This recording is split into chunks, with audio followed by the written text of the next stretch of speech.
You always hear about the bad things NRL players do off the field. Well, today, South Sydney player Matt King tells us some of the good things he's been doing. Matt King, you're a South Sydney player, you're involved with the Shave a Bunny charity. Can you tell us a bit more about that? Yeah, Shave a Bunny's all to raise money and awareness for Down Syndrome New South Wales.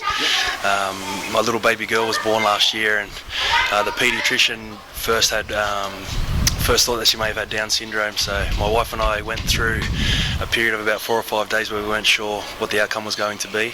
In our case, our little girl Charlie didn't have Downs, but we got a pretty good insight into what new parents must go through, and I always thought if I had an opportunity to help out Down syndrome in any way that I'd do it, and fortunately it comes through the way of a haircut, and we're raising, with Chris McQueen and Dave Tyrrell, we're raising some pretty good funds for those guys. And where will the funds be going to? Yeah, straight to Down Syndrome New South Wales. So I've spoken with Jess from that organisation quite a bit, and she's a lovely lady, she does great work, and we've met some very special people through that organisation already, and if I'm very confident that the money's going to go to very good hands. And where will we be able to see the hair get shaved? Yeah, it's on Channel 9's The Footy Show. The Footy Show is obviously an institution in rugby league circles, so for those guys to support it and put it on their show is really exciting. And 3 kids with Downs are actually going to cut our hair, so it's going to be a great occasion. You must be very busy with your football, interviews and charities as such. How do you balance that all out?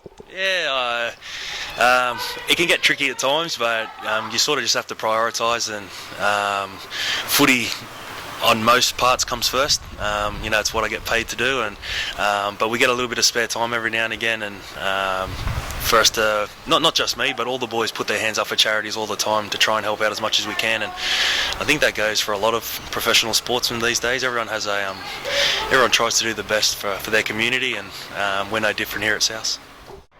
Now, after football, obviously you've got to have something to do. What are your career in mind?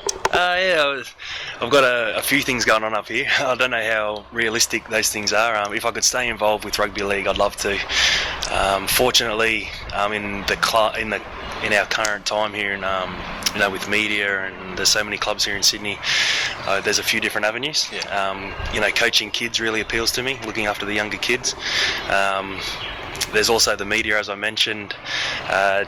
TV can get a little bit scary, I reckon, all the lights and the big cameras, and you know how many people are watching, that sort of stuff, where I've done some work with radio, especially in the UK, my time over there, and it's just like you and I talking now. You put headphones on, it's just like you're talking to a mate, except you've got a microphone there and it gets shot out to the world, and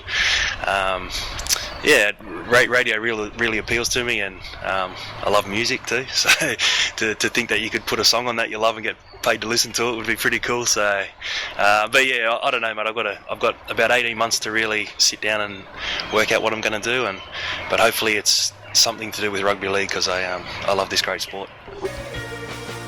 With the Shave a Bunny charity reaching an amazing $30,481, it just goes to show NRL players shouldn't be regarded as troublemakers, but instead heroes.